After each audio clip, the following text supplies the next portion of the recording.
Hi hello friends, welcome back to my channel. So நம்மளுடைய 200 days GK free test பேட்சில் இது வரைக்கும் என்னென்ன டாபிக் ஃபுல்லாக கம்ப்ளீட் பண்ணியிருக்கோம் அப்படின்னு பார்த்திங்கன்னா, சிந்து சமவெளி ஹிஸ்ட்ரியில் சிந்து சமவெளி நாகரிகம் பார்த்துட்டோம். குப்தர்கள், தில்லி சுல்தான்கள், முகலாயர்கள் மற்றும் மராத்தியர்கள்.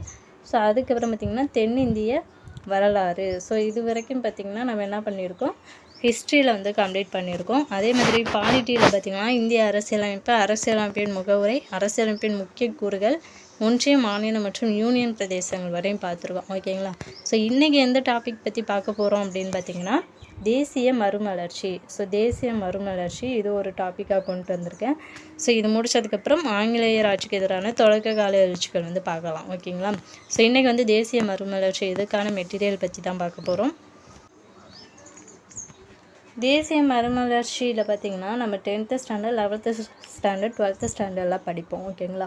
ஸோ 10th ஸ்டாண்டர்டில் 19ஆம் நூற்றாண்டின் சமூக சமய சீர்திருத்த இயக்கங்களும், 11th நவீனத்தை நோக்கி, ஸோ அதுக்கப்புறம் பார்த்திங்கன்னா 12th இந்தியாவின் தேசியத்தின் எழுச்சி, தீவிர தேசியவாதத்தின் எழுச்சியும், சுதேச இயக்கமும். ஸோ இந்த 3 லெசனும் படித்தோம் அப்படின்னா நம்ம இந்த தேசிய மறுமலர்ச்சியை ஃபுல்லாகவே கம்ப்ளீட் பண்ணிடுவோம்.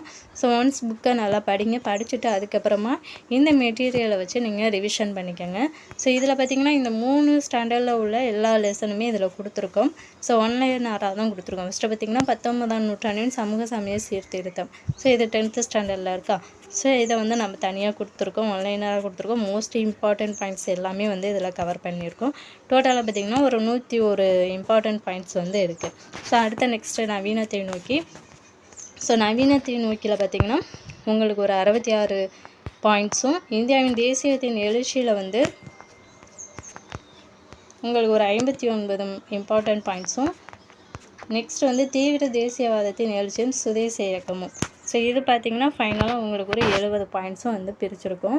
ஸோ எல்லாமே இம்பார்ட்டன்ட் பாயிண்ட்ஸ் தான். எல்லாத்தையும் ஒன்ஸ் நல்லா படிச்சுக்கோங்க, ரொம்பவே யூஸ்ஃபுல்லாக இருக்கும். ஸோ இந்த பிடிஎஃப் பார்த்திங்கன்னா டிஸ்கிரிப்ஷனில் இருக்குது, டவுன்லோட் பண்ணிக்கோங்க. டவுன்லோட் பண்ணோடனே கண்டிப்பாக பாஸ்வேர்டு கேட்கும். பாஸ்வேர்டு என்ன அப்படின்னு பார்த்திங்கன்னா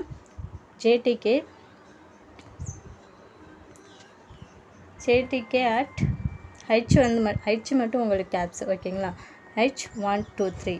ஸோ இதுதான் இந்த பிடிஎஃப் ஓப்பன் பண்ணுறதுக்கான பாஸ்வேர்ட். ஸோ இந்த பாஸ்வேர்ட் போட்டால் மட்டும்தான் இந்த பிடிஎஃப் ஓப்பன் ஆகும். ஸோ அதனால் மறக்காமல் பாஸ்வேர்ட் போட்டு நீங்கள் என்ன பண்ணிங்க, ஓப்பன் பண்ணி படிச்சுக்கோங்க. நாளைக்கு வேறு ஒரு டாப்பிக்கில் உங்களுக்கு நான் வேறு ஒரு சப் டாபிக் கொடுக்குறேன். ஸோ தினமும் நம்மளுடைய சேனலை ஃபாலோ பண்ணிக்கோங்க. கொடுக்கக்கூடிய மெட்டீரியல்ஸ் எல்லாமே டவுன்லோட் பண்ணி மட்டும் வைக்காமல் நல்லா படிச்சுக்கோங்க. ரொம்பவே பயனுள்ளதாக இருக்கும். ஸோ நெக்ஸ்ட் வீடியோவில் பார்க்கலாம். Thank you to all.